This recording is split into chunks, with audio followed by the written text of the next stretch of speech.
Célébration de la journée africaine de l'industrialisation. Dans notre pays, l'événement a été commémoré sous le thème « Accélérer l'industrialisation pour stimuler le commerce intra-africain ». Lancement ce matin de la campagne de sensibilisation sur l'insécurité routière édition 2013 avec comme but l'amélioration des conditions d'exploitation du réseau routier. L'initiative est de l'Agence nationale de la sécurité routière. Nous sommes samedi 29 décembre. Bonsoir et bienvenue dans cette édition. Le Mali, à l'instar des autres pays africains, célèbre tous les 20 novembre la journée de l'industrialisation. Cette année, l'événement a été célébré en différé sous le thème « Accélérer l'industrialisation pour stimuler le commerce intra-africain », un objectif réaliste à la portée des États africains qui disposent d'énormes potentialités en ressources naturelles. Le compte-rendu de Daouda Sidiki Diarra. Passer à la vitesse supérieure afin d'améliorer le climat des affaires. C'est le vœu des pays africains qui célèbrent la journée de l'industrialisation de l'Afrique le 20 novembre de chaque année. Cette journée permet aux États africains de s'interroger sur les problèmes liés au développement industriel du vieux continent. Accélérer l'industrialisation pour stimuler le commerce intra-africain. Le choix de ce thème préconise l'industrialisation comme un moyen permettant aux États africains d'atteindre leur objectif de développement, à savoir la réduction de la pauvreté, à travers une intensification des échanges commerciaux.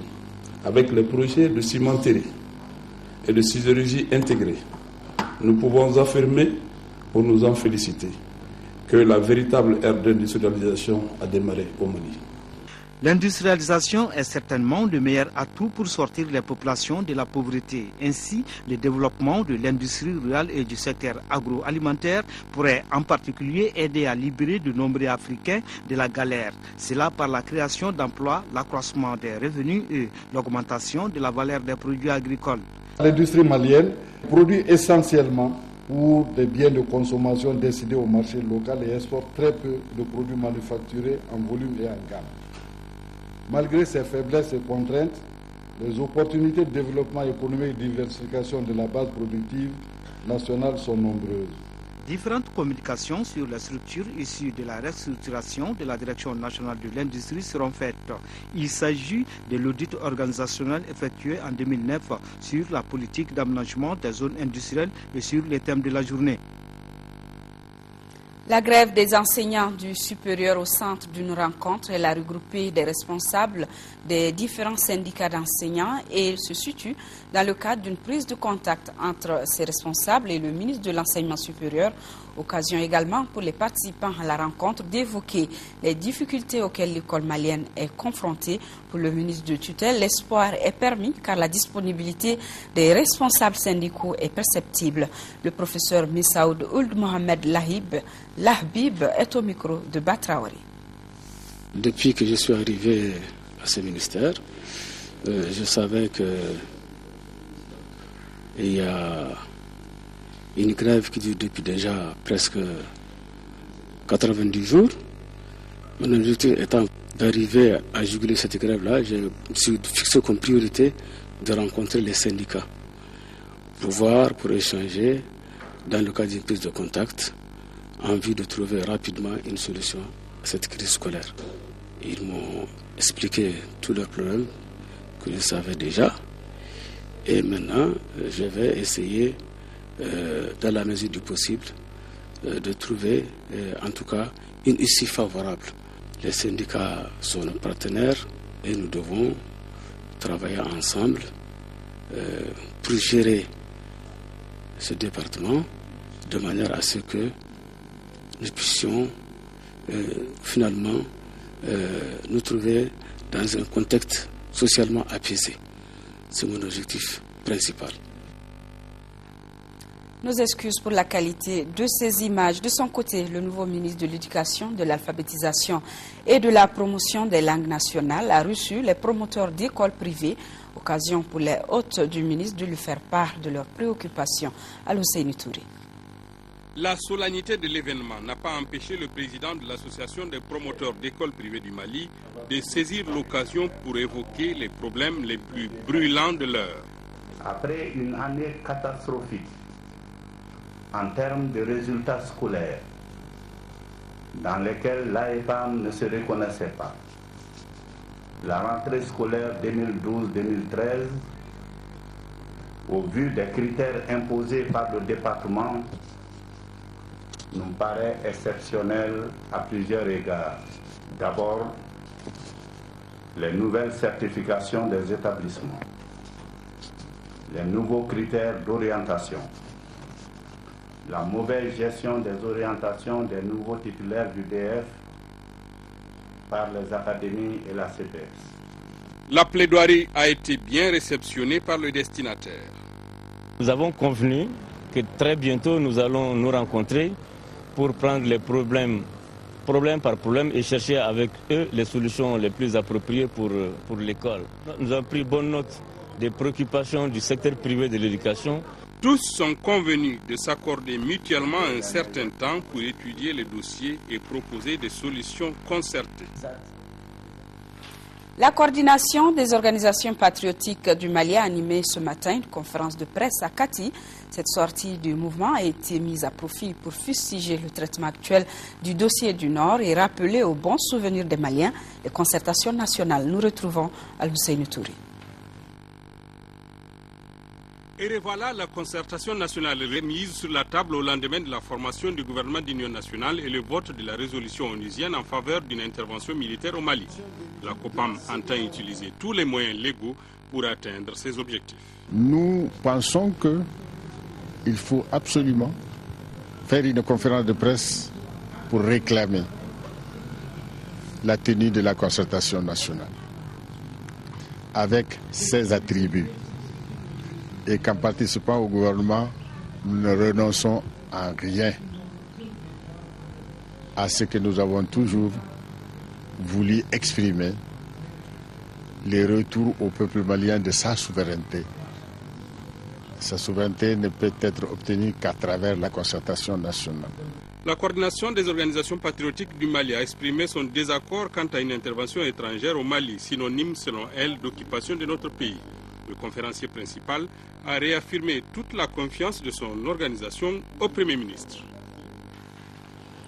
L'Agence nationale de la sécurité routière a lancé ce matin sa campagne de sensibilisation sur l'insécurité routière édition 2013. L'objectif de cette campagne est de contribuer à l'amélioration des conditions d'exploitation du réseau routier.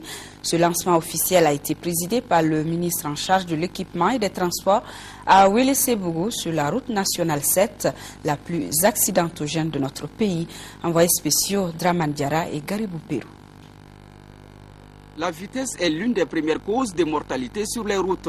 C'est pour une exploitation optimale et sécurisante des routes ouvertes à la circulation publique que l'Agence nationale de la sécurité routière a lancé cette campagne de sensibilisation. Pour cette campagne, elle a porté son choix sur la route nationale 7. La route nationale 7 est la plus accidentogène. C'est ce qui explique le lancement de cette campagne sur cette route. Pour lutter contre l'excès de vitesse ou tout autre comportement dangereux, il faut le respect strict de tous les facteurs liés à la circulation. Le bien fondé des mesures de sécurité routière, à savoir l'excès de vitesse, la surcharge et aussi l'engin doit être en bon état de fonctionnement. La délégation ministérielle a auparavant mené une expérience en rase campagne et en agglomération. Expérience au cours de laquelle une quinzaine de véhicules ont été verbalisés pour non-respect des limitations de vitesse. Le maire de Dialakourouba, de Ouélé-Sébougou et les syndicats des transporteurs ont apprécié cette campagne de sensibilisation. Ils ont également mis en relief l'importance de la coopération entre usagers et les forces de sécurité pour une prise de conscience effective. Et je vous rappelle que la route nationale 7, c'est celle qui mène dans la région de Sikasso. Prestation de serment des gouverneurs des régions. Il s'agit des gouverneurs de régions de Caille, Sikasso, Ségou et Mopti, des cérémonies de prestation que nous résume ici Adama Kodjo, nous signale que l'élément n'est pas prêt, ou du moins le reportage. Nous y reviendrons donc peut-être au cours de ce journal. 14e session du conseil d'administration de l'Agence nationale d'évaluation des hôpitaux. Cette session avait pour ordre du jour l'adoption du procès verbal de 2012, l'adoption du budget 2013 qui a vu une réduction de 26% à cause de la situation socio-économique actuelle. Compte rendu Mahamadou Doumbia. L'examen et l'adoption du procès verbal de la 13e session ordinaire du conseil d'administration, l'état de la mise en œuvre de ses recommandations, le rapport d'activité et l'état d'exécution du budget 2012, l'examen, l'adoption du projet de budget 2013 et les divers sont entre autres les points inscrits à l'ordre du jour de cette 14e session ordinaire du conseil d'administration de l'Agence nationale d'évaluation des hôpitaux. En 2012, le budget initial de l'ANH était équilibré en recettes et en dépenses à 367 948 000 francs CFA. Suite à la crise du Nord, cette prévision budgétaire est passée à 158 999 000 francs CFA avec le gel pur et simple des fonds réservés aux études et recherches et aux investissements. Pour 2013, le budget est réduit à 272 183 000 francs CFA, soit une réduction de 26%. Pire, la situation au nord de notre pays nous amène à plus de réflexion pour une population qui souffre. Dans le domaine de la santé, cette occupation a entraîné la destruction et le pillage des infrastructures et équipements sanitaires, la destruction des magasins, des stocks de médicaments, des désinfectants, vaccins et chaînes de froid. Les replis de la majeure partie des agents socio-sanitaires vers les régions du Sud, le faible accès de la population restée sur place aux services sociaux de base, le déplacement massif des populations vers le sud du pays et vers d'autres pays voisins. En 2013, l'agence se donne comme priorité la planification des activités pertinentes en fonction de ses possibilités financières. La Caisse nationale d'assurance maladie veut renforcer ses capacités. Elle l'a dévoilé aujourd'hui au cours de la 6e session de son conseil d'administration. Pour ce faire, la CANAM mettra l'accent sur l'information et la sensibilisation. Ce dernier conseil d'administration de l'année a évoqué certains acquis de 2012. Mamadou Bagayoko. La Caisse nationale d'assurance maladie CANAM, à la faveur de cette 6e session de son conseil d'administration, entend mieux édifier ses adhérents sur les activités menées jusqu'en septembre 2012. La signature de conventions sectorielles avec des prestataires de soins du secteur public et privé, avec 16 centres de santé communautaires, 5 officines de pharmacie, 2 laboratoires d'analyse privés, portant ainsi le nombre de structures conventionnées à 1258. La réalisation des magazines sur le bilan de l'AMO à travers les activités phares depuis le démarrage des prestations. L'organisation de missions dans plusieurs localités ayant pour objet la formation et l'information du personnel des pharmacies et des SESCOM. Avec les événements survenus le 23 mars, la CANAM a connu de sérieuses difficultés qui ont nécessité le réaménagement des locaux et le remplacement du matériel. Il faut dire aussi que seulement 44% des cotisations ont été encaissées, soit à 12 milliards de francs CFA. En 2013, la CANAM se veut plus efficace. Le programme d'activité de l'année 2013 est articulé autour de 3 principaux axes stratégiques, à savoir la poursuite de la mise en place de la CANAM, la poursuite de la mise en place de l'assurance maladie obligatoire en mots, suivi et évaluation. Ce programme d'activité 2013 devrait combler certaines attentes comme l'immatriculation des assurés, l'insuffisance d'information et de sensibilisation. Dans notre pays, la mise en œuvre de l'Agence pour la promotion des investissements pays Mali a favorisé l'accroissement de la création d'entreprises, ce qui a d'ailleurs permis au Mali de progresser dans le classement Doing Business de la Banque mondiale. Des informations données à la 4e session du conseil d'administration de l'agence, dont le compte rendu est signé Daouda Sidiki Diarra. La 4e session ordinaire du conseil d'administration de l'Agence pour la promotion des investissements API a été marquée par d'importantes décisions qui auront un impact sur l'avenir de l'agence. Entre autres décisions, on peut citer la pérennisation des activités de l'agence, le projet de règlement interne, le projet d'accord d'établissement et le projet de manuel de procédure. Malgré les bons résultats enregistrés depuis son opérationnalisation, l'agence se trouve confrontée aujourd'hui à 2 problématiques majeures, à savoir la pérennisation de ses activités suite à l'arrêt du programme de la Banque mondiale et à l'émiettement des subventions de l'État, et l'amélioration aussi de sa gouvernance. Notre rôle en tant qu'administrateur de API Mali consistera à lui donner les orientations nécessaires pour lui permettre d'assurer efficacement la promotion de l'investissement au Mali. Pour faire de l'agence un véritable levier de changement pour notre économie, il est indiqué de lui imprimer un dynamisme dans ses actions, ce qui permettra d'exploiter toutes les opportunités de développement, d'activités génératrices de croissance économique et d'emploi durable. J'espère pouvoir compter sur vos différents apports sur ces sujets d'importance afin de permettre à API Mali de satisfaire les exigences que les usagers ont en droit d'attendre d'elle. Depuis 2005, le gouvernement du Mali s'est engagé à améliorer le cadre des affaires et la création de l'API Mali s'inscrit dans ce cadre. Du côté du programme de développement de l'éducation dans le bassin du Bani et à Séléngué, l'on ne se plaint pas trop du bilan de l'année qui s'achève. Outre la formation des auditeurs en alphabétisation, le programme a aussi aménagé le périmètre irrigué de Sarantono. C'est ce qui ressort de la 2e session du comité de pilotage de la structure qui a annoncé l'arrêt des travaux de construction du seuil de Djéné grâce à la crise, à cause de la crise que connaît le pays. Moussa Fani. Les travaux de la 2e session du comité de pilotage du programme de développement de l'irrigation dans les bassins du Bani et à Séléngué s'est tenue à Bamako. Cette session s'est faite à un moment particulier marqué par la crise institutionnelle et sécuritaire dans notre pays.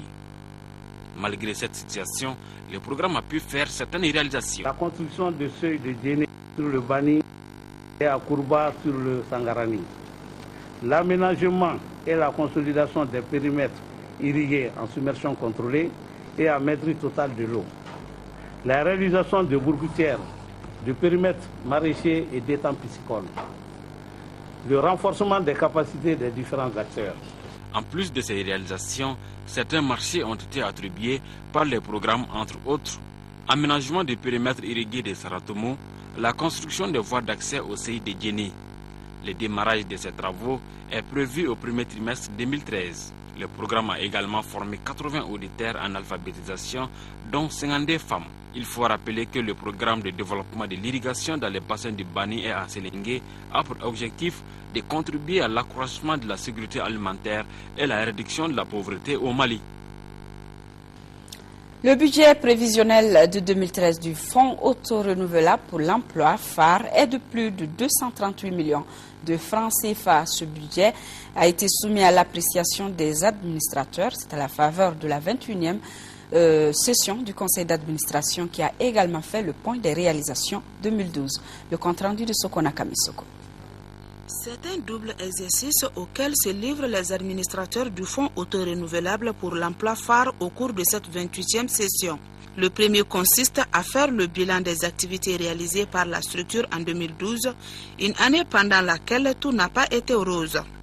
On constate une baisse des recettes due essentiellement au ralentissement de l'activité économique qui a prévalu au cours de cet exercice. Cette baisse des ressources a été fort heureusement compensée par une maîtrise des dépenses. Outre le point des réalisations du phare en 2012, les administrateurs examinent et adoptent le programme d'activité de 2013 ainsi que le budget de la même année. Un budget prévisionnel de plus de 238 millions de francs CFA. Dans ce cadre, il est prévu la création de 148 PME-PMI pour 203 millions de francs CFA et le renforcement de 150 entreprises pour un montant garanti de 600 millions de francs CFA. Le projet de budget 2013 soumis à votre appréciation est arrêté en recettes et en dépenses à la somme de 238 902 900 francs CFA et en dépenses à la somme de 226 220 270 francs CFA L'adoption de ce budget devra permettre à la structure de mener à bien ses projets avec en toile de fond la lutte contre le chômage. Le Bureau malien du droit d'auteur doit mettre en place un cadre juridique pour préserver les droits des auteurs. C'est l'une des principales informations que l'on peut retenir des travaux de la 24e session ordinaire du Conseil d'administration du Bureau. Mohamed Diarra pour les détails. La lutte contre la piraterie reste et demeure le talon d'Achille du Bureau malien du droit d'auteur. Le phénomène s'est accentué avec l'avènement des nouvelles technologies qui tuent, selon le ministre de la Culture, l'esprit de créativité des artistes. Une évidence partagée par l'ensemble des administrateurs de la 24e session ordinaire du Conseil d'administration du Bureau malien du droit d'auteur. Le développement des réseaux Internet et de la téléphonie mobile, le téléchargement illégal et les partages anarchiques des fichiers de musique et de films constituent autant de facteurs qui affectent la créativité nationale. Quant aux radios privées, elles ne s'acquittent pas toujours des redevances de droits d'auteur. Les responsables du Bureau malien du droit d'auteur entendent désormais changer de fusil d'épaule. L'ambition affichée est de faire en sorte que l'art nourrisse son nom. Il faut que ça s'arrête.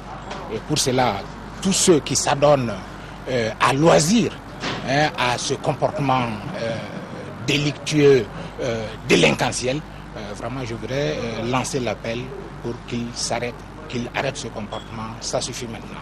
Avec un budget prévisionnel de plus de 456 millions de francs CFA, l'année 2013 s'annonce comme l'année des grands défis pour le Bureau malien du droit d'auteur.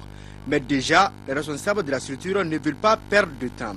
Pour ce faire, les textes d'application de la loi fixant le régime de la propriété littéraire et artistique seront bientôt élaborés. Instruction du ministre de la Culture. En 4e région, le projet de renforcement des capacités pour une agriculture durable, PRECAD, a tenu hier la 2e session ordinaire de son comité de pilotage. L'examen des rapports d'activité de l'exercice 2012 du PRECAD 2, les rapports d'activité des organisations paysannes des communes de Sinzana et Katiena étaient à l'ordre du jour. De Ségou Fousseni Samaki.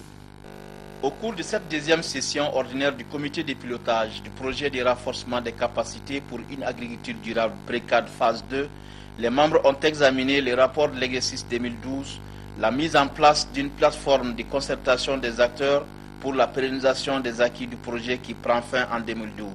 Je pense qu'on a fait vraiment un gros effort de sensibilisation, surtout de mise en relation. D'abord, nous avons cherché à renforcer les capacités des producteurs, tant par les formations, puis à l'accès aux infrastructures et même dans certains cas à des fonds de démarrage. Donc aujourd'hui, je pense qu'on s'est fait moins de soucis. Les organisations paysannes, partenaires et acteurs du projet ont apprécié les progrès réalisés dans les filières semences, céréales, pourguères, lait, intrants agricoles, consolidation des coopératives et groupements des producteurs. Donc au cours de ces 7 années, moi je peux dire que les résultats qu'on vient de nous présenter aujourd'hui me donnent vraiment entière satisfaction. Nous avons 5 coopératives qui fonctionnent à merveille. Aujourd'hui, on peut être très fier d'avoir une coopérative laitière par exemple qui vend sur les 12 mois de l'année du lait frais, mais nous-mêmes comme personnes ressources, nous ne nous retirons pas, nous allons continuer. Le PRECAD 2 avait comme objectif l'accroissement de la production et la productivité agricole dans 99 villages des communes de Xinzana et Katiena. Une association de renforcement des capacités pour une agriculture durable, ARCAD, a été mise en place pour pérenniser les actions du projet. Nous l'avons sous la main, enfin, prestation de serment des gouverneurs dans nos régions. Il s'agit des gouverneurs des régions de Kaï, Sikasso, Ségou et Mopti. Des cérémonies de prestation que nous résumons ici à Damakodjo. Après plus de 4 ans de service au gouvernorat de Kaï, le général Mahamadou Maïga passe le flambeau au colonel Salif Traoré. La cérémonie de passation a été suivie de la prestation de serment du 18e gouverneur de la région. Mahamadou Djabi, le nouveau gouverneur de Sikasso, a été présenté aux responsables de la région. De 2003 à 2008, Djabi avait occupé le poste de conseiller au gouvernorat de Sikasso. C'est au tribunal de première instance de Sikasso qu'il a prêté serment.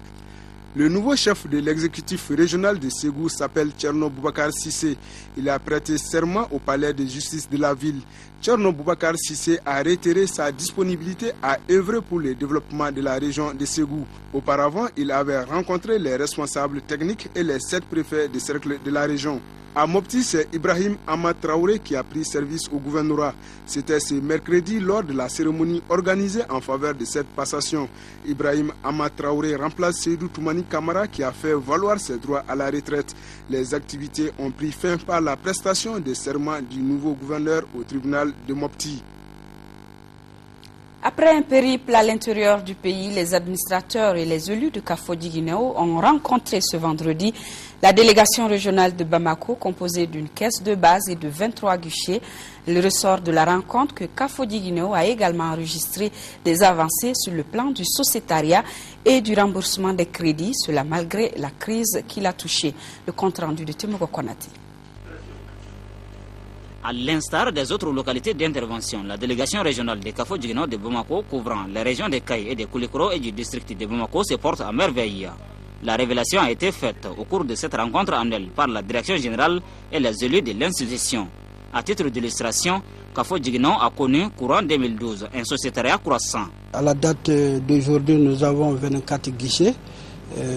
En termes de sociétariat, vraiment, il y a eu une évolution de environ 6 000, plus de 6 000 sociétaires.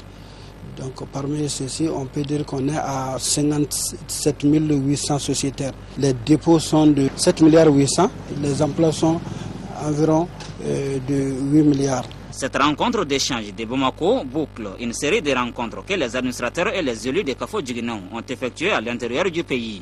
Par rapport aux autres années, il y a une légère augmentation du taux de remboursement. La délégation, d'une manière générale, se porte bien au point de vue sociétariat, au point de vue encours crédit et au point de vue encaisse aussi. Ces journées d'échange se sont déroulées en prélude au conseil d'administration de l'institution tenu ce samedi à Bamako. La rue marchande de la commune 4 du district de Bamako a ouvert cette initiative pour réduire le trajet des parents d'enfants de la commune à la recherche de cadeaux de fin d'année. Le marché se tient sur la place de l'Indépendance à l'ACI 2000 Amdalaï. Adama Koulibaly a fait un tour. La fin d'année est pleine d'activités. L'organisation des marchés de proximité en est une. La commune 4 du district de Bamako vient d'ouvrir une rue marchande sur la place de l'Indépendance à l'ACI 2000. L'initiative qui est à sa première fois est de chercher la cohésion entre les habitants de la commune 4 et les autres communes du district de Bamako et aussi entre les autorités et les populations. Les exposants trouvent l'expérience salutaire. L'animation de la ville pendant cette période de fin d'année, l'insertion des détaillants dans les circuits formels, la libération des grands acteurs publics par les détaillants assurant la fluidité dans la circulation des personnes et engins en cette période de fin d'année. Première du genre en commune 4, la rue marchande est une aubaine pour les populations parce qu'elle permet d'une part à la collectivité de travailler en symbiose avec les habitants de la commune et d'autre part contribuer à rapprocher le marché à la population en cette fin d'année. En procédant à l'ouverture de ce marché, le maire de la commune 4 a demandé aux exposants de tout mettre en œuvre afin que le prix des produits exposés soit abordable pour leurs clients. Donc demander aux commerçants de faire en sorte qu'aucun produit ne quitte la rue marchande, que tout soit vendu ici. La commune, comme le pays, a aussi besoin de richesse. Il faut qu'on crée de la richesse. L'ouverture de cette première rue marchande avait signé la présence de plusieurs personnalités de la commune 4. Toutes ont souhaité la pérennisation de l'organisation de ce marché de proximité. Joli coup de filet à Bougouni de l'antenne régionale de l'Office central des stupéfiants de Sikasso. Ses responsables ont saisi une importante quantité de cannabis dans le cercle de Bougouni. Le compte rendu de Sekou Konaté. Cette importante saisie porte sur 113,5 kg d'herbe et 41 plantes de cannabis. Nous sommes samedi 22 décembre et les éléments de l'antenne régionale de l'Office central des stupéfiants de Sikasso, résolument engagés dans la lutte contre le trafic de drogue, sont sur le terrain. Notre équipe de patrouille s'est rendue à Bougouni. Elle s'est déplacée sur le village de Munisila, dans la commune rurale de Kologo, où elle a procédé à des investigations qui ont abouti à l'interpellation de 3 individus, à la saisie de 113 kg d'herbe de cannabis et une trentaine de plantes de cannabis. Donc à la découverte aussi de 3 jardins où on cultive le cannabis.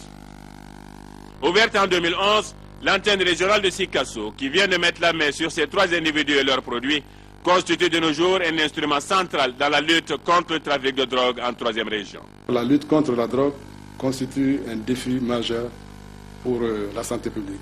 Je suis très satisfait du résultat obtenu jusque-là, puisque c'est la 2e fois que nous faisons un tel exploit. Je lance un appel à toute la population de Sikasso pour apporter leur collaboration aux forces de sécurité de l'antenne. Siri Mokhtar Sangaré, Fodé Sangaré et Mamadou Sangaré, désormais hors d'état de nuire, seront tout simplement à la disposition de la justice. Championnat national de Ligue 1 pour le compte de la 6e journée qui a démarré hier au stade Modibo Keïta. L'association sportive et olympique de Missira et l'AS Real de Bamako ont fait match nul, 1 but partout. Le match qui a suivi opposait le club olympique de Bamako à l'association sportive de Bamako. Koumba Nyambele pour les résumés. À l'entame de cette 6e journée du championnat national de Ligue 1, l'association sportive de Bamako, 12e au classement, comptait 4 points moins D au goal différentiel dans son panier.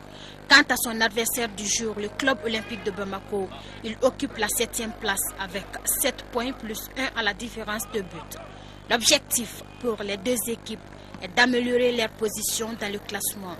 Il a fallu attendre la 36e minute pour voir l'ouverture du score. Sidi M. Keïta est l'auteur de ce but en faveur du COB. 1-0, ce score nous conduit dans les vestiaires. À la reprise, l'assistance aura droit à un match équilibré après l'expulsion de Paul Mbegné de l'ASB. 1-0 en faveur du COB sera d'ailleurs le résultat au terme de la rencontre. Avec cette victoire, le club olympique de Bamako compte désormais 10 points, l'ASB 4 points. Auparavant, la Somme, 8e au classement, était face à l'AS Real de Bamako. Dans cette opposition, c'est les réalistes qui se manifestent en premier. Témoigne cette occasion concrétisée par Moussa Kone Kofi à la 12e minute. Dès lors, la température monte d'un cran. Ismaël Kone de la Somme est expulsé pour anti-jeu. À 10 contre 11, l'équipe de Missira ne baisse pour autant pas les bras. Nous sommes à 2 minutes de la fin de la première partie. Abdoulaye Samake signe le but égalisateur pour la Somme 1-1. La mi-temps intervient sur ce score. C'est en seconde période qu'on aura droit à un match riche en occasions. Des occasions qui pouvaient même améliorer les scores. Mais au finish, le match se solde par le nul d'un but partout. Le Real occupe désormais la 7e place avec 8 points et un match en retard. La Somme est 8e avec 8 points. C'est la fin de cette édition. Merci de l'avoir suivi. Demain 13h vous sera présenté par Deissi Soko. Pour ma dernière présentation de l'année qui s'achève, je profite pour vous souhaiter à toutes et à tous une très bonne transition à 2013. Qu'elle soit une année de plein succès, de pardon et surtout de paix et d'union pour notre belle nation, le Mali. À nos parents des régions occupées, nous ne vous oublions pas. Cette fin d'année ne ressemblera à aucune autre, mais la fin du calvaire est proche. Les Maliens, où qu'ils soient, sont de cœur et d'action avec vous. Merci et bonsoir à tous.